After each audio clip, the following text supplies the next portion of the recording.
Final hour for the week. OverDrive continues. Brought to you by FanDuel, bringing you everything from the opening line to the final score. Bryan Hayes, Doug, Jeff O'Neill, Jamie Noodles McLennan, Dear Hayesy-B in about a half an hour. Best bets later in the hour. Rob Brown coming up to tee up Game 1 of the Cup Final tomorrow. We've been teasing the keys to victory here for a while. You guys have been putting this together, right? A little homework for the O-Dog and Noodles. Yep. I love it because I'm just going to mediate this. I'm going to sit right in the middle, and I'm going to basically consume the information, add to it if need be, maybe poke at it if need be as well. Could be some critiques. Anything's possible here. But there will be. That's how mediation works, right? I'm just right down the middle. So who's got the Panthers here? Who's on the Panthers? O-Dog. The O-Dog or Professor O'Neill here on why the Panthers could win or what the keys are for them to win. Why don't you lay it out for us? Number one, this starts and ends with slowing down 97. You talk to anybody from junior hockey up until the National Hockey League with Colorado, Vegas, it's about slowing down 97. He drives the bus. There's a lot of other fantastic pieces that are exceptional players for Edmonton, but it's got to start with slowing down 97. You've got to get Adam just above the dots in the offensive zone where he just can't get cooking. And that's just it. Stay disciplined. Keep him off the power play. Slowing McDavid down is number one for the Florida Panthers. Mm-hmm. Number two is overwhelm the Oilers physically in all areas of the ice. We've seen that. We've seen them do that to their opposition. New York Rangers, ask them how overwhelming it was. Tampa Bay Lightning, it's like these guys will just overwhelm you. And the Boston Bruins, they're a big, strong team, and they just dominate you physically. They own the puck. They rag the puck. They keep the puck. Being a dominant team physically without the stupid penalties is so key for the Florida Panthers. I mentioned no stupid penalties. This is kind of like a double number three. Get in Skinner's face and no stupid penalties. That's number three. You've got to make life difficult on Skinner. This is a different beast. It's the finals. You got to see what that guy's got. Everything at the net, be in front of him. Bennett, Verhaeghe, Tkachuk, all these guys, they've got to get to the net and make his life miserable. And no stupid penalties. Very simple. You do not want that team on the power play. Pretty good list, if you ask me. Yeah, I got to be honest with you. That's you're preaching to the choir here. I think there's been a lot of discussion about discipline for the Panthers, yet still being intense and physical. And if you can intimidate, stop in 97. That applies to anyone he's playing against. Right? That's not exclusively a Florida thing. Not that you're suggesting it is. You play McDavid, you've got to stop him or slow him down, contain him. And yeah, I think you've hit the nail on the head there. I mean, I think Florida, the way they dismantled the Rangers, the Bruins, the Lightning, they really have not been stopped. Like they haven't blown teams out. They've been tested, but they haven't really been. They're good at playing one-goal games. They're very comfortable there. Yeah, I guess that's the only thing you could add is just continue with your comfort level in tight games. Yet Edmonton's been good in that area as well. You can't get to a Cup Final expecting to just blow teams out. That just doesn't happen. All right, I like it. Keys to victory for the Florida Panthers. What do you have for the Oilers? I'm going to start in net. Stuart Skinner, quite frankly, has to give them a chance. Mm-hmm. That's really, on paper, Ottinger was better, and you're going right, Demko was going to be better. Like everybody he faced was going to be better in people's eyes. Stuart Skinner has to give them an opportunity to win this series. So make the saves you should, and maybe a couple that you shouldn't. I think that's very important. It's going to come down to goaltending. Skinner he doesn't have to outplay Bobrovsky, but he cannot get beat by Bobrovsky, if that makes sense. Like Bobrovsky can't be the better goaltender where it's like that goalie stole that series. Mm-hmm. So for me, Skinner has to give them a chance. Secondly, win special teams battle. And that's offense and defense because we sleep on it. That power play for the Panthers, they're good. And Reinhart makes a living in that bumper position, one-timer, short side shelf. They move the puck around. They've got mobile D that shoot the puck. But if you can win that power play penalty kill special, the specials, to me, I think Edmonton can come out on top. Depth scoring, is important as well. Not just 97 and 29. And it's Connor Brown's got to chip in. Ryan McLeod's got to enter and be a difference maker. Guys like that, if you're the Edmonton Oilers, you need guys from the bottom of your roster to chip in. Not every night, but it has to be a difference maker. And the last one I put, it was a bonus one, coaching. I think Chris Knobloch's pressed a lot of buttons, right?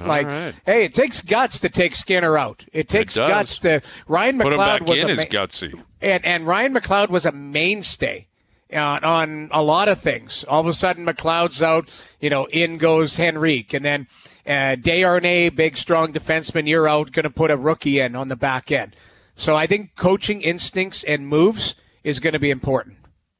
I like that. I can't really argue with any of it. I mean, I think you mentioned special teams. Obviously, you mentioned Skinner, the coach, but I also wonder, what O started his list with, like 97. Is that too obvious to say that this guy's just got to play the best four games of his career? You don't have to be great in all 7. You got to be great in 4. Right. And it probably is simplistic to say that, but we just get dragged back to the stars all the time. And when you think of when the Oilers were winning cups in the 80s, we know who the man was at that point. When Lemieux got his 2 in the early 90s, we know who the man was. I'm looking forward to seeing what McDavid's got. Like, can he get to a different level? Is that even possible? Like, the way he's played throughout his career, how great he's been basically since he stepped in. Is it possible that we see something we've never seen from him? Like, just pure domination where Florida just has to tip their cap. John Schneider, just say, what do you want out of us?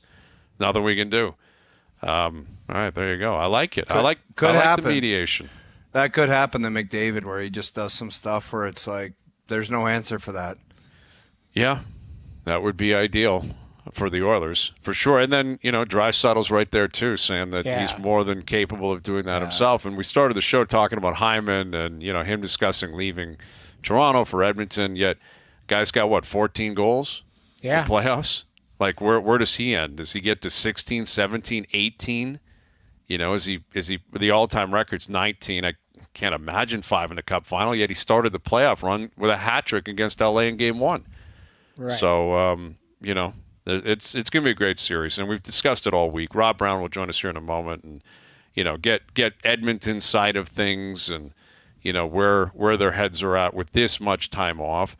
And I look at last night in the NBA Finals, like I think Boston just simply was more prepared to play and executed beautifully. But, and Dallas didn't necessarily say this or use it as an excuse, but they may have been thinking, like, man, we're just rusty. Like, it's been a long time. And if there's a blowout tomorrow night, I wouldn't be shocked if a part of the post-game commentary is it's just been a long time since you played. There's no excuse for it, though. It's up to coaching. It's up to the mapped-out plan beforehand, so everyone's not rusty. Well, you can't take a chance of being rusty when you get to the finals. I hear you. The only blowout you gave him one, man. That's crazy. Yeah, the only blowout is if a goaltender's out to lunch. That's really what it is. Right. Like if you excuse me, if one of them doesn't play well and they give up 4 goals on 9 shots, then you got to change them. You're screwed. That's it. Yep. All right. Do we have Rob Brown, Doogie? Okay, we're calling Rob Brown. So we'll get to him in a moment. But, yeah, I mean, I hear what you're saying, like the goaltending. And we're also always leaning towards Skinner being the one that would represent that. Like, Bob's human, too. Bob gave up 21 goals in the finals last year. Exactly. Like that's like he got shelled. Like he finally came down to earth. He got beat. So, at the end of the day, he's got something to prove too. But you point at Stuart Skinner because you don't have a history of him getting there. Although he's won 4 playoff rounds in his last 2 years. Yeah, which isn't bad for him. No, exactly. I mean, Skinner, he's accumulated a fair amount of playoff history here, and it's not like Bob was doing a ton of playoff, stuff in Philly and in Columbus before him getting to Florida. Even his first year or 2 in Florida, it's not like they were going on long runs. So he's a veteran. He's got more of a history. He's got the 2 Vezinas.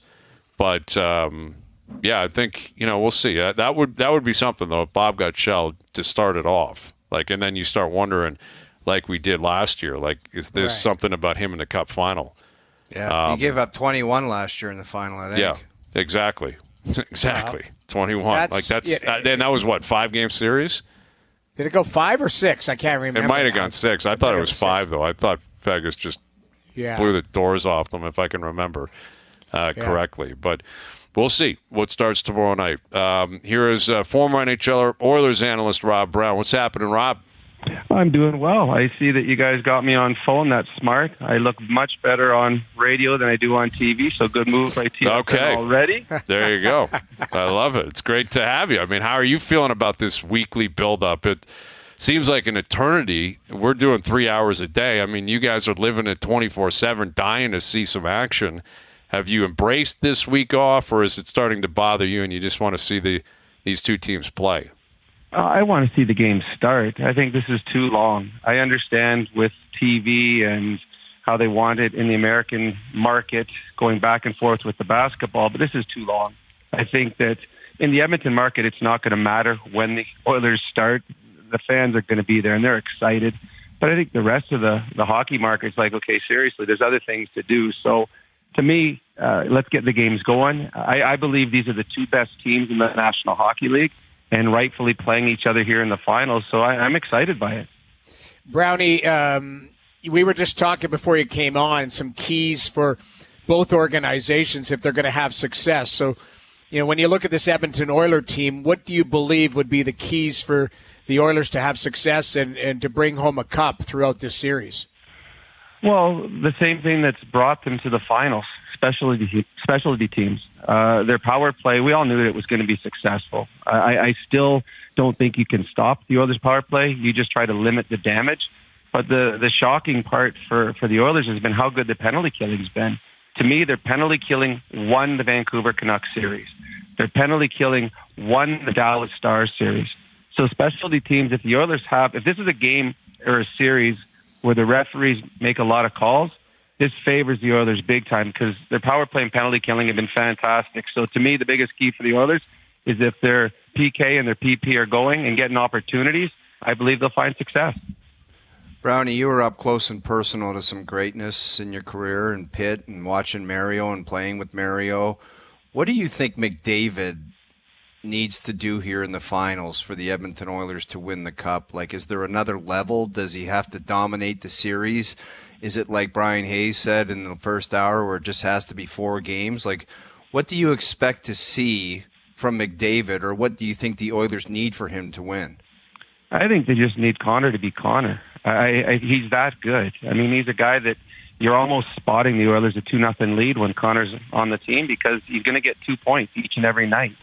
I think that his commitment to detail, his commitment to defense is better than it's ever been, and it hasn't taken much away from his scoring. He's still leading the league in scoring here in the playoffs. So it's funny. The other night, the Oilers scored 2 goals in the game against Dallas. Dallas was the better team.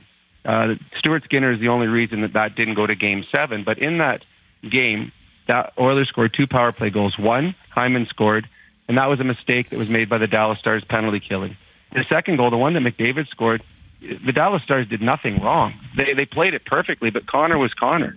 He turned Heiskanen, who is one of the best defensemen in the world, inside out, and then goes backhand upstairs from in tight, and it was like a slap shot. It was up under the bar so quickly. So Connor can change the game every shift, and I think that's the fear when you play against Connor McDavid is you cannot fall asleep on him for a second, and if you do, he will make you pay. So I don't think Connor has to do anything special. I think Connor McDavid just has to be himself.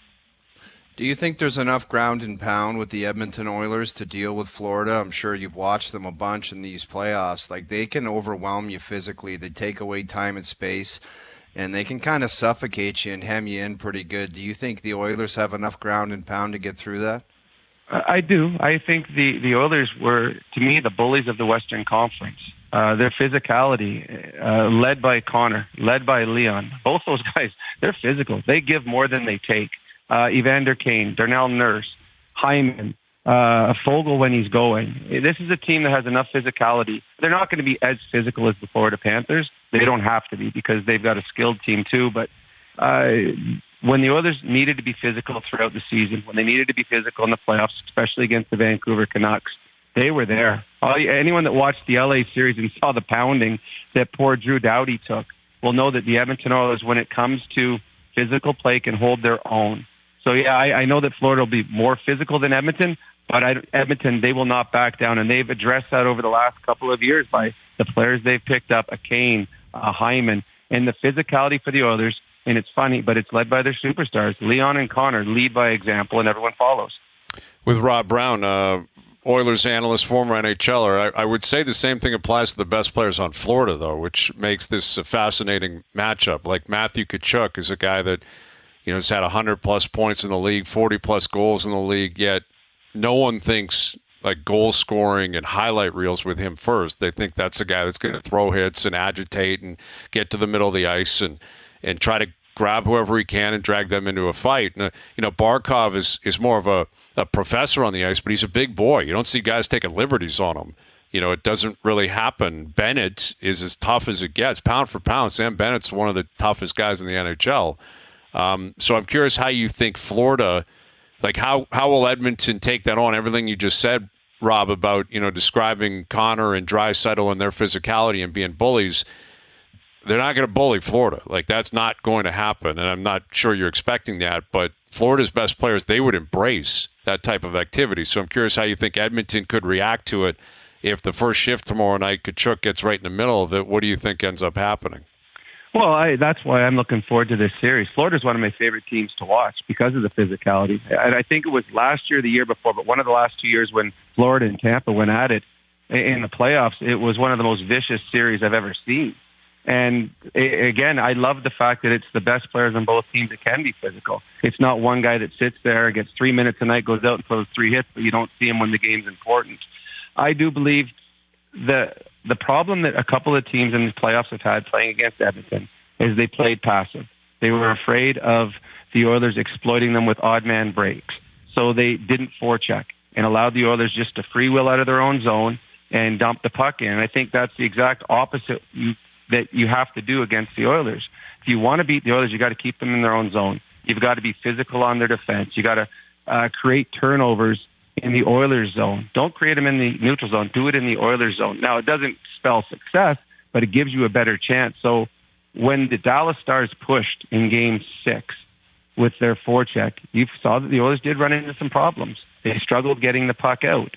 The Oilers are top-heavy. Their forwards are fantastic. On the back end is where you can take a few advantages. So I do believe that both teams will have their pushes, and it will both be off forechecks. Both teams will have offensive zone time for extended periods. It'll be which team doesn't break. I think both teams can bend at times. It's the team that doesn't break will have success. So I do believe Florida will have at times these long stretches where their physicality in the offensive zone will create problems for the Oilers. It's just if the Oilers can survive those moments, it'll give them a chance to win hockey games. Brownie, what do you make of the job that Chuck Knobloch has done? Chris has done a great job as far as, adjustments, having the guts to, healthy scratch guys, pull guys out, the Stuart Skinner situation. Now this is being in the finals is a different beast, but from what you've seen of Chris, how has he handled it, and how do you think he will handle it? Well, I was saying to a buddy the other day that if Knobloch announced that they're bringing some kid up from the East Coast League and he's going to play on Connor McDavid's line, I would say, it's probably going to work because everything else that Knobloch does has worked. It's unbelievable. Anything you would sit and question as an analyst, you're like, I'm not sure about that one. Well, it works out. There's the game that he brought Perry and McLeod in, both healthy scratches, 0 points between them in the playoffs. They come out of the press box and go and they put him on Leon's line. And we're like, hey, how can you do that? Leon's the second best player in the world, and you're giving him two guys with no points and have been healthy scratch, and they were the best line in the game. So Knobloch has the guts to do it. I think that he takes in a lot of information. He talked here in Edmonton that anytime he made a decision to move someone in or out of the lineup, there's 15 people that he bounces it off. And then he'll be on the phone with his assistant coaches that night. Then he'll sleep on it. Then the next morning, he'll make a decision. So everything he's done has worked. Because of that, more players for the Oilers are involved. They now have 3 or 4 guys in the press box that have already played in the playoffs and played well. I don't see him changing anything. I think I saw today that Fogel's in game 1. He didn't play the last 3 or 4 games. So right away, he's already making a change. So I don't see any changes. I give him full credit for a guy that's a rookie in the National Hockey League level and a head coaching job. He has not feared from making big decisions and gutsy decisions. And thus far here, going into the finals, every single decision he has made has worked out. With former NHLer and Oilers analyst Rob Brown, it's not, a hop, skip, and a jump, Edmonton to South Florida. I can't imagine a lot of Panthers fans are going to be traveling to Edmonton. I could be wrong on that. But what about the other way? Do you expect a lot of Oilers representation down in Florida? Well, I saw what the resale prices are for tickets here in Edmonton. So, yeah, I guess they'll probably find it cheaper to fly down to Florida and go to a game there. Yeah. I do believe Edmonton travels well. They have a lot of fans that will travel along in the regular season. So there will be fans that will be going to Florida to watch the games and hopping back on the plane and coming home. The one nice thing right now, if there is a great thing about the schedule, is there's plenty of time to get to and from with the extra day of travel. So, yes, I do believe. And the one, we do a call-in show after the Oilers games, Reed and I. We get a lot of fans from all over the world that are Oiler fans. So I'm sure there's a lot of Florida residents that are already Oiler fans. I think you will see a lot of Oiler jerseys in the stands, and it's fun. I love the atmosphere when both teams are represented in the stands. Just makes it for a little more excitement when you as a player come onto the ice. Brownie, you just said you did a call-in show after the game. How many people have had 30 rum and cokes and want to tell you what they should do, what the team should do? Well, I started drinking because of the shows that we do some nights. It's funny, we get more calls after an Oiler loss than we do after an Oiler win. More people want to talk those nights. It's funny, you can tell the mood of the city on the phone calls. There's either a nervousness, there's an excitement.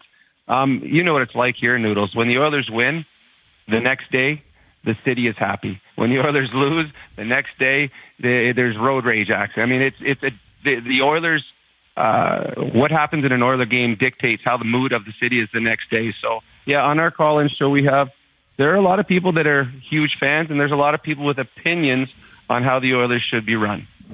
Yeah, well, that sounds a lot like here in Toronto, and Yeah. yet the Oilers are in the Cup Final. You'd think everyone would be happy, but nevertheless, that's not the case necessarily if they lose tomorrow night. Anyway, it's been great catching up with you. It's going to be a fun one once we finally get after it tomorrow, and a fun couple of weeks. So enjoy the ride, Rob, and we'll do it again soon. Thank you for this. Thanks a lot, guys. Take care. You got it, Rob Brown, Oilers radio analyst and former NHLer himself. Well, he's on Strutty's podcast too. Yes, got your he's a back. beauty. Yeah. I grew up with Rob. Like literally, he was an absolute legend in that city. But also, like you take a look. You want to take a look at some numbers. Take a look at his junior numbers in Kamloops. They're insane.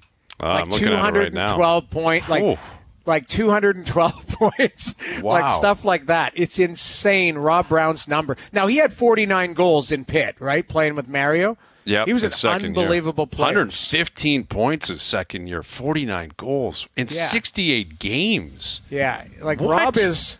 I'm telling you, Wow. Rob Brown was such a talented, unbelievable player, and he was so funny. And then near the end of his career, he played for the Chicago Wolves for many years with a guy named Steve Maltese, and they just chewed up the IHL and the AHL. But Brownie, I like I say, I go back to 12 years old knowing him. And unbelievable hockey player. I guess. I mean, I knew he was in the league forever. I was looking at his DB. That didn't stick out, because he went in the 4th round. Well, he wasn't a big guy, and he wasn't a fast skater, but he had Wasn't he a unreal 50 goal man with Mario? 49. He was 49. Yeah. Like his second year in the league, 68 games, 49 goals, 66 assists, 115 points. That's outrageous for a guy that's 21 years old. Second year in the league, 115 points. And he drove around in the summer, no word of a lie. He had this, I don't even know if the car exists anymore. It was called a LeBaron. And he had a LeBaron convertible, and he would just drive it around. Like you just see him, sure. Mullet, and just honest to God, like Brownie was an absolute legend. Still is. I love it. Everyone loves him, but it's funny because he was such a good hockey player, Yeah. so good. Yeah, you're not kidding, man. His last year in Kamloops, he had 76 goals, 212 points. Like, that's junior, absurd. dude? In junior. I'm telling you this. Like his dad is the legendary general manager Bob Brown, and Hitch was his coach. Ken Hitchcock. Like that Kamloops, it was Rob Brown and Greg Hoggood. Those are the guys that poured into Niedermeyer, Aginla, Strudwick. Mark Recchi was on that team. All of those guys. Like it was, that Kamloops program was a lot like the London program out here. Right. You know, they just kind of had cycled through a lot of really good players came out of there. But Wow. Brownie was an absolute legend, like dominated the WHL. Like Well, he was dominated. 18 when he did. 18 years old, he had 212 points. Yeah. Yeah, Insanity. Ken Hitchcock is head coach, and Donnie Hay was the assistant coach. That's Yeah, pretty good. Yeah. Yeah, that's wild, man. That's quite the career. And he was in Hartford right before you showed up, Bo. He was there for a couple of years in the early 90s. I forgot that. Yeah. I Great forgot player. that. Yeah. What was So he that? was- The John Cullen trade, maybe? 90, 91, 91. So he just missed the Pens back-to-back Cubs. Yeah. No, Cullen was on his team. I'm looking at it here. Rob Brown, Johnny Cullen, Pat Verbeek, Zarly Zalapsky, great handle, Oh, Edmonton man. boy. Yeah. Yeah. But yeah, Bobby they're- Holik was on that Hartford team. Oh, yeah. that's right. I forgot about Bobby. Mark starting. Bergevin, there's Berge, your boy. That Whalers, like the Whalers before I got there, there were so many good players that went through there. They just seemed to just end up on different teams. Yeah. I just Yeah, I don't know. know what the hell was going on there. Like the kinda like record, the Marlins 20 then. You know what Yeah. I mean? Like, weren't they like the Marlins? Just good players went through there. They just didn't end up. Farm system for someone else. Yeah. Because, this team in 91, 92, 26, 41, and 13. I mean, that's obviously not a great team. Yet they got a bunch of, good players. Andrew Castles, Jeff Sanderson on that team. Yeah. Mark Hunter was on that team. Yeah. Yeah. Kevin Was it Sean Dineen Burke was the young. goalie? Or no, was that later? Yeah, Sean Burke. Burke wasn't this year. It was Kay Whitmore. Frankie Peter Sidorkiewicz? Petrangelo was there for yeah. a cup of coffee. Anyway. I love Frankie. We had him in the Petrangelo. island. Frankie Petrangelo. Frankie P. He had a mustache. He was awesome. Of course he did. Yeah. From Niagara, Frank Petrangelo. I love it. He was All right. awesome. Dear Hayesy-B still to come. And our best bets, of course, brought to you by FanDuel later in the hour. Mail It In Fridays brought to you by Boston Pizza, Canada's favorite sports bar. BP is all in on supporting Edmonton to end the 30-year drought. They're changing their logo from red to orange until the cup is won. Boston Pizza wants all of Canada on board to bring the cup home where it belongs. See you for Puck Drop. History awaits. Boston Pizza tomorrow night for Puck Drop. Game 1. Can't wait. Edmonton, Florida. OverDrive continues. TSN 1050 and on TSN 2. All right, seems like a little bit since we've done this. You know how this works. We help people. We are Dr. Phil on Fridays. Mm-hmm. Right? Yeah. Yes, we are. Ready to rock. We are. Have you guys got any personal feedback on how we've helped people in the world? I haven't had anything anecdotal, like where anyone's come up and shook my hand. I've been expecting that. I've been expecting someone to come up and say, hey, thanks for everything. I think it's long overdue, quite frankly. And I assume that will happen at some point. Yeah. I've just gotten feedback on Twitter. Yeah, People and send you a everyone's note loving saying life. thank you. That was me that sent in that note about my girlfriend or about those tickets or whatever. I've gotten some positive feedback. I don't think I've had any negative feedback saying you guys are jackasses. That I have not for seen this yet. particular segment. Other segments maybe, but not this one. No, exactly. This one seems to go over pretty well. Everything else is up for debate. Everything else, I have had people come up and say, dude, that was awful. That was stupid. That was terrible. That I expect. Before we get going on this, can I just break some news here, courtesy of the Blue Jays? Because people have been waiting for this to come out, because Spencer Horwitz has been lighting up AAA, and the reports have come out from multiple reporters around the team saying this guy's going to be on the flight to Oakland. Like, he's going there. So if you're calling up Right. Horwitz, you're activating him. That means you've got to designate someone for assignment. And the Jays have just tweeted out, Kevin Biggio has been designated for assignment. Wow. Which Wow. is shocking because of who he is, what he's been awful this year. And I'm not trying to pounce on the guy, but wow. I thought it was going to be Vogelback. I was thinking Ernie Clement. Kevin Biggio was not a name I expected to see I designated thought he for was going to assignment. be like the 12 or 13-year glue guy. Yeah. Where it was just like always solid, and it's like kind of a tweener, not a star, but always finds his way in the lineup. But designation, wow. That's tough. Now, what does this Vogelback bring to the table? I mean, he's been better recently. He's left-handed bat. He's got some power. Not a ton though, Noodles, but he's a great grinder. Like I saw him, he's 6 foot 280 or something like that. I looked at his stats. I laid eyes on him, a while back. I'm like, this guy's a house up there. Yes, and he is a big boy, and he's got the. I don't need to get into it, but yes, I don't know what Vogelback's going to bring to the table moving forward. I'm sorry. I'm kind of in shock here, to be honest with you. That Biggio's the guy. Well, Biggio, it was Bo. It was a 3-pack when they all came up. Like it was Guerrero, Bichette, and Biggio. Like I remember, you guys can recall this too. Going down to the J shop, like at the Rogers Center, there were a ton of Biggio jerseys, shirts scattered through the park, through the city. They were being sold off the. You couldn't find a Biggio shirt. There were times where this guy came up and he was red hot because of his name. Dad's a Hall of Famer. And now it's over. Like the Biggio era it's come to an end. It's done. So that is ruthless, man. I guess if you're looking for something ruthless, that would be a ruthless move or a sign that this team is desperate and they really want to get cooking here. Them designating Kevin Biggio for assignment would definitely suggest that. Can they lose him then? That'll be it. That's it. Like he'll show up somewhere else. Somebody will pluck him, right? I would think. I mean, I'd be surprised otherwise. That's pretty wild. So Horowitz is up, and Biggio has been designated for assignment. Apologies. Please continue. Yes. What do we have this week, Dear Hayesy-B? This one's for Noodles. Dear Hayesy-B /Noodles, I am the MC for my friend's wedding next month. I don't often do much public speaking, so I'm a bit nervous going in. I want advice from Noodles first because I've actually attended a wedding in the past when he was the MC and did a great job. #Islander. What should I do? Ooh, he's an Islander too. Okay, interesting. Wow. Wonder what wedding I emceed and how deep I was.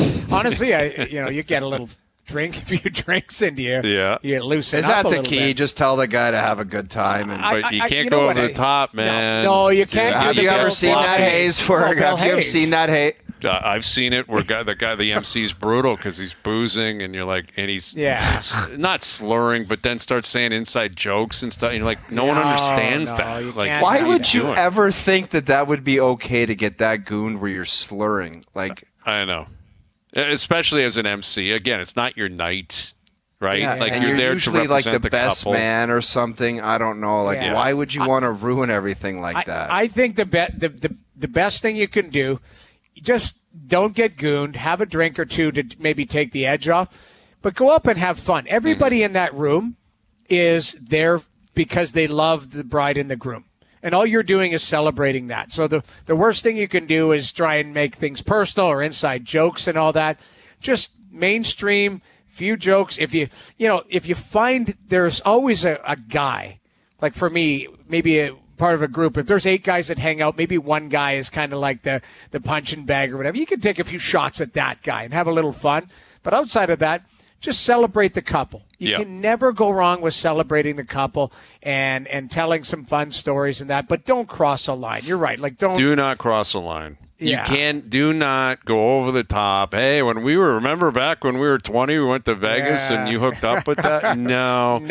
Don't ever do that. Hazy, you know from experience, you can't go there. You cannot go over the top. You get into some funny business and weird jokes and jokes that are actually very funny but just not appropriate for the setting. Yeah. You just can't have it. Yeah. Nobody's you can't have into it. Here's my suggestion, because I've emceed a bunch of weddings. Again, it's for the bride and groom. It's their night. Get to know and have a little detail or two for everyone you're introducing, not just the bride and groom. Know the parents. Hey, the father of the bride's coming up. Have a little backstory on him. Yeah. I met Gary a few years ago. He's a great golfer, but that wedge game, brutal. Then, they get a laugh. Hey, you know Gary. Gary's a fun guy. And, hey, here's the sister of the bride. Here she comes. We had a little dance going last night. Just a little commentary about the people you're introducing. That goes a long way as well. A nugget. That's little good nugget, stuff. right? To make everyone feel included, and the bride and groom will love it because it's like, hey, you actually put some time in to find out about the other people in your life. This is why we do That's this segment exactly for nuggets right. like that. Dear Hayesy-B, this one got sent to me personally. I don't want to reveal names here because could cause some friction. Okay. I constantly get paired with my best friend at matches at the club. He is not living up to his handicap, and it's called a vanity cap for him right now, and we're constantly getting crushed in matches. How do I bring this up? Because he's fascinated with the idea he's a scratch golfer, and we cannot win matches. Dear Hayesy-B, please help. This is so tough because I've lived this myself. I know exactly what it is. A vanity cap kills you, and vanity caps go both ways. Explain to the viewer and the listener what a vanity cap actually is. So a vanity cap is always giving yourself a lower handicap than you actually are. Which is insane. Insane, purely out of vanity, in large part because you want to promote you're good or you're embarrassed that you're not that good. And what I like is you used a scratch golfer as an example, because usually the vanity cap is defined as someone who should be a 20 that claims they're a 10. Or a 15 that claims they're a 10. I find it's a lot with lowers, like a guy that's just obsessed with saying he's a scratch golfer and he's a 7. I find a scratch is one or a single digit, right? It's always, I'm a 9. It's like, that means you're 14. Not always. Like, you Why could do you be a lie 9. to go Dude, down, if a though? guy says he's a 9, you run for your life. Run for your life. Because if you're just into the single digit, so you can say you're a single digit, yes, Yeah. generally that speaks to a possible vanity cap. But it kills you. Like what I have noticed, what you have noticed in the golf world, every stroke counts. And if you're not playing to your actual cap, you might get them that day. That's the nature of golf. Maybe you shoot lower than your usual cap, or you have the day of your life when you're going to win that match. But if you're playing matches consistently over the course of time, if you're not getting the appropriate amount of strokes, you will lose. You will 100% lose. It is a foolproof system. That's why I could play Scotty Scheffler right now, and I'd get whatever I'd get. I'm a 10. He's probably a +8. I'd probably be getting 18 strokes. I could possibly get him in match play with the strokes. I couldn't if I was a vanity and I was setting I was a 7. He'd smoke me. A 5, he'd probably beat me anyway because he's Scheffler. But you know my point. Yeah. The whole reason for the handicap system is so that a guy who shoots 120 can compete with a guy who shoots 68. Because he's getting strokes. Yeah. How do you approach the topic? It's so delicate, man. It's so delicate. But you got to do it. You got to come with the heat and say, look, man, you're not that handicap. It's costing us cash, and it's going to affect our friendship. Yes. You got to stop lying and just be truthful. You got to put your scores in properly, man. That's it. I think maybe the way around it, which is not necessarily the most courageous way. The most courageous and honest way is to say it the way you just said it. Dude, you're killing us. I'm sorry you're not a scratch. You're a 3 or a 4. Those 3 or 4 strokes are killing us right now. Yeah. They're the difference in all of our matches, so stop it. Exactly. Like, you should be popping on the third hole. You're not. You always bogey that. You're killing us. You should be a net par, whatever it is. The way around it might be, hey, did you post that 84 the other day? Follow up with, hey, did you post that? Forget that. That's garbage. You Did just you got to post come that? with the heat. You got to come with the heat and say, we can't win honest. golf matches if we're playing for real with the way. Yeah, you got to be honest. If it's for money, Yeah. you just got to be honest. Say, dude, your cap's killing me. Like, it's a vanity cap. It is what it is. You got to play to your number, or we're never going to win money. You're going to lose money. Dear Hayesy-B, Father's Day is coming next weekend, and I'm not sure if I'm ready for the chaos. My family does an annual event each year at a restaurant, and all of the fathers in the family come. My Uncle Bob always makes sure to have the greatest time and feels the need to start drinking early in the morning and becomes very obnoxious. This is the first year I'm bringing my girlfriend. Do I tell him to tone it down or let him go ahead with this? Danny from Mimico. Okay. Uncle Bob. Uncle Bob. What are you going to say to Uncle Bob? You know what I mean? Like, he's probably been a father for a long time. It's his day. I think you go the other way and you warn your girlfriend about Uncle Bob. And you basically But should say, you really have to, like, as grown adults, warn a girl about an uncle exactly. that's going to get What's he gooned up possibly at a going to morning? do? Have fun, joke around. If it gets stupid, we'll leave. It's that simple. That's what it is. I think you leave your Uncle Bob alone. Sounds like he's having a good time. It's like a once a year thing. It's not all the time. The next time you see him 2 weeks from now, a month, 2 months from now, Christmas or whatever, Uncle Bob will just be in his element, doing his thing. Let him have his day. I say go the opposite way. If anything, have the conversation with your girlfriend and say, listen, let me know whenever you want to get out of here. Whenever it gets goofy or whatever, we're grown adults. No one needs you there. Everyone's going to have fun with or without you. Leave Uncle Bob alone. That's my stance. Wow. In support of Uncle Bob's, I have an Uncle Bob, and he's a first-class act, and you just let him do his thing. You just tell her, look, my Uncle Bob, he likes to have a good time, and it's Father's Day. It's his day to just let it rip, so just have fun with it. If you don't like it, we'll leave. Exactly. Very simple. Very adult-like. Depends on the relationship with Uncle Bob. Like, if you're close with him, you can be like, hey, this girl's important. Like, can you take it easy on the comments or undoing the pants. It depends what the big comments. dinner. If he gets old school greasy with some of the That's comments, what I then mean. you've got a problem. Obviously, then that's a totally different scene. But if we're talking about a guy that really goes offside, but he's never not going to be offside in the future, so she's going to have to get used to it anyway if she's going to be around for the ride. That's fair. Uncle Bob's going to probably be at the wedding, torched, doing some wild stuff. So be ready for that. Noodles, I'd like you to weigh in first on this one. Dear Hayesy-B, I've been planning to go to the East Coast for a summer weekend getaway, and this would be our first trip together in our relationship. She was very happy with the idea, but said she would be comfortable if her best friend comes. This would totally defeat the purpose of the relationship getaway. We're pretty early on, and I don't want to change her perspective already. How can I be truthfully honest with her and say that the third wheeling could be awkward? Carter in Fergus, Ontario. That's tough because you're right. It's early on in the relationship, so you're inviting her to go away, and all of a sudden the friend is coming. Like, is the friend paying her on the way? Is the friend getting a separate room? Like, there is a few follow-up questions I would kind of have with that, because what's the sleeping arrangements? Like, what are we doing here? Is your best friend going to be kind of standing in the corner, and then you're in one bed and you're in a room with two double beds? Like, what's the showering situation? Like, to me, there's some some question marks. If it's a relationship getaway, you go, hey, this is the trip. The trip's for me and you, not for me, you, and your friend. You can be honest. I don't think you're hurting anybody's feelings if you're just saying, I was hoping it would just be you and I so we could get some personal time together. Yeah. It's a tough one. I mean, if it's a third wheel just for the commute, that's different. I've been in a situation like that a couple of times. We drove down to New York a couple of times, but we dropped, our friend now, my wife's friend at the time, in Brooklyn. We'll see you. We're staying in Manhattan. Let's try to do dinner in a couple nights. That's a different story. Like, that's like a drive thing. And but then this it's like, seems like a full-fledged. This feels like basically you've got someone eyeing the whole operation. I would turn this on its head and say, fine, I'm calling my buddy and he's coming too. And I'll say, I'll just bring in my guy. Let's all have a great time. You bring in your friend, I'm going to bring my friend, and let's see where it goes. Maybe they become friends. You're dead wrong with this one, Hayesy-B. I think you've gone too far, and you've got selfish, and you just did this for yourself. I think you just throw her a bone first right out of the gate and say, you know what? You go ahead and bring your friend. Let's have a great time. Let's get wild and crazy. Who knows what will happen? But if this goes sideways, she's on the first flight out, and we're not doing it anymore. Very simple. Well, I don't know. I mean, there's a lot at stake here.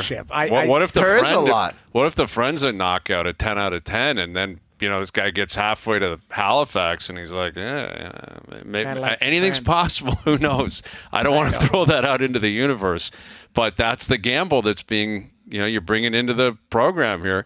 He wants one-on-one. Let's just go and have a great time. The friend comes in, it changes the whole dynamic. Not negatively necessarily, but it could have a very different dynamic on a whole relationship in the future. You just added a spicy element to that. The roommate switch. That's the Yeah, old Seinfeld roommate switch. I just don't understand Just why. saying. Jesus. Warning Like, my shot. question- Warning that's, shot. That's kind of why I brought that, Wow. That's Yeah. why I said, like, what's the sleeping arrangement? Are they all staying in the same room? Like, what I are we don't doing know. here? This is weird. I think know. you go with it and let it fly, and you just get drinks flowing and see where it takes you, and just hopefully it works out. You throw her a bone, but if you end up flipping the bill and you're short on coin, it's not a good deal. Like, because you know the deal. You're not going to say, "Oh, it's just for me and her, and she can be on her own bill." That just doesn't fly. You look No, like a not cheap at all. ass. Yeah, it's a spicy one, man. We need an update at the end of the rodeo on that one. That's for sure. All right, there you go. Definitely. Dear Hayesy-B. I love it. Maybe you Good find a Boston Pizza out east, right? They're coast to coast. Mail-in Fridays brought to you by Boston Pizza, Canada's favorite sports bar. BP's all in on supporting Edmonton to end the 30-year drought. They're changing their logo from red to orange until the cup is won. Boston Pizza wants all of Canada on board to bring the cup home where it belongs. See you for Puck Drop. History awaits. We'll come back with our best bets, recap a busy afternoon and a busy week. Tee up game one tomorrow night. Jays in action tonight as well. Overdrive continues. TSN 1050 and on TSN 2. All right, today's best bets powered by FanDuel. Make your picks and assemble a same-game parlay in seconds on the FanDuel Sportsbook app. I'm on the under tomorrow, 5.5 goals. I see a 3-2, 2-1, 3-1 game. And I'm going to lay the juice. Panthers minus 134 for the series. Put some sprinkles on Panthers in 7 as well, paying about plus 420, 430 on FanDuel. I think it's a long series, great series. Best bets brought to you by FanDuel. FanDuel's goal in the first 10 minutes, the most electric bet in hockey, and can be included in a same-game parlay on any NHL game. Please play responsibly. Must be 19 plus, physically located in Ontario. All right, there you go. Good stuff. Today all week, games tomorrow, games all weekend. It's going to be a fun one on Monday. We're out of here. Enjoy your evenings. Enjoy your weekends. We're back Monday at... Go Oilers, 4 p.m. We'll chat then.